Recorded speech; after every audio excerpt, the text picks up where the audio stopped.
안녕하세요. 전쟁은 역사다 저녁입니다. 오늘은 세종대왕의 업적을 한번 배워보는 시간을 가져보겠습니다. 세종대왕은 조선의 역사에서 가장 뛰어난 군주 중 하나로 평가받는 인물로 그의 통치는 조선 사회에 근본적인 변화를 가져왔고 그 여파는 오늘날까지 이어지고 있습니다.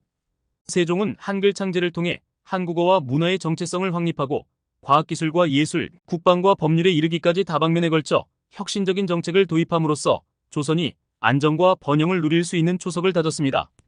1. 훈민정음 창제.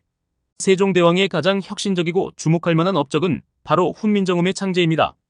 세종은 백성들이 쉽게 배우고 사용할 수 있는 문자가 없다는 점을 크게 우려하였고 중국 한자가 조선 사회에 널리 사용되던 당시 문자로 인해 소통의 한계를 느끼는 백성들의 고통을 해결하고자 했습니다. 훈민정음은 이러한 세종대왕의 민본주의 정신이 구체화된 결과물입니다. 훈민정음은 28개의 자모로 구성된 문자체계로 특히 발음기관의 형태를 모사하여 음소를 표현하는 독창적인 설계 방식으로 전 세계적으로도 유래를 찾아보기 힘든 과학적 문자로 평가받습니다. 또한 훈민정음 해례본을 통해 훈민정음의 창제 목적과 사용법을 설명하였고 이를 통해 문자로서의 실용성과 더불어 철학적 깊이도 함께 담았습니다.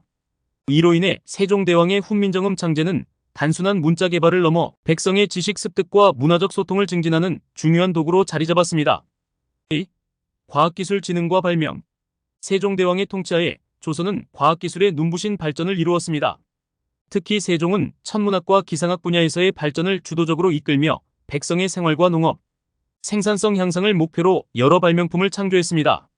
대표적인 예로는 혼천에 자경루, 앙부일구, 치구기가 있으며 이 중에서도 치구기는 세계 최초의 강우량 측정 장치로 주목할 만합니다.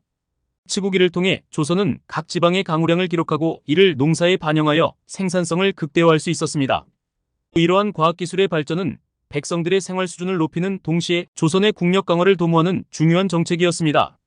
장영실을 비롯한 뛰어난 기술자들을 후원한 것도 세종의 과학적 성과 중 하나입니다.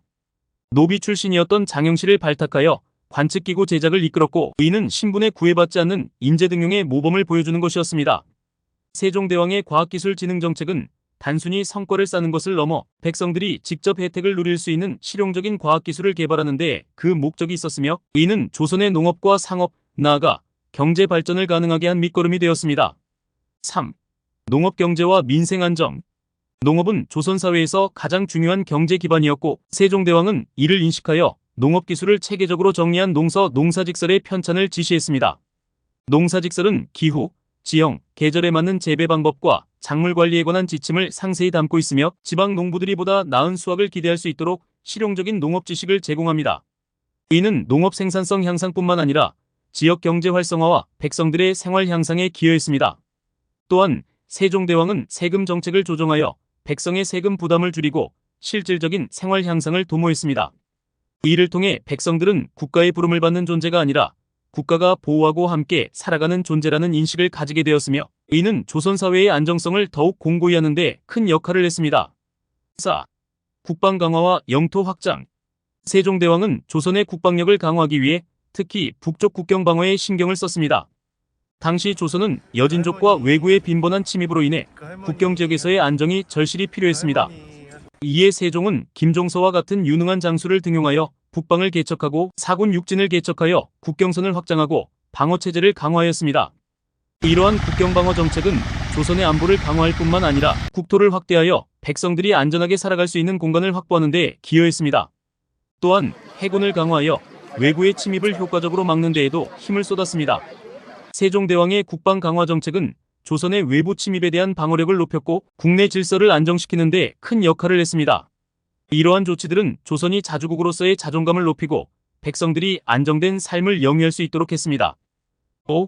법과 제도의 정비. 세종대왕은 통치의 기본 원칙을 명확히 하고자 경국대전 편찬을 지시했습니다.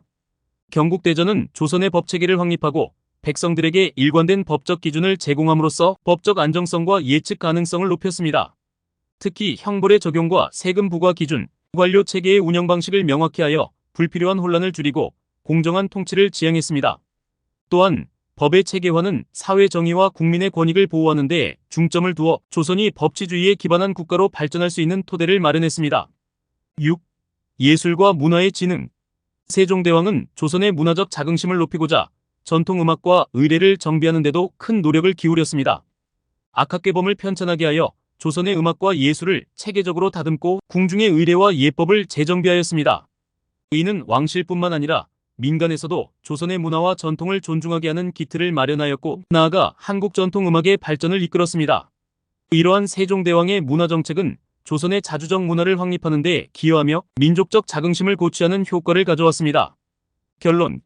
세종대왕의 치세는 조선이 근대적 국가로서의 면모를 갖추는 데 필수적인 다양한 개혁을 이루어낸 시기로 백성들의 삶을 실질적으로 개선하고 조선의 국력을 강화하는 중요한 발판이 되었습니다. 훈민정음 창제를 통한 문자혁명, 과학기술의 발전과 민생 안정, 국방력 강화와 법제 확립, 그리고 문화의 진흥에 이르기까지 세종대왕의 업적은 단순히 한 시대의 성과를 넘어서 한국 역사와 문화를 형성한 중대한 유산으로 남아있습니다.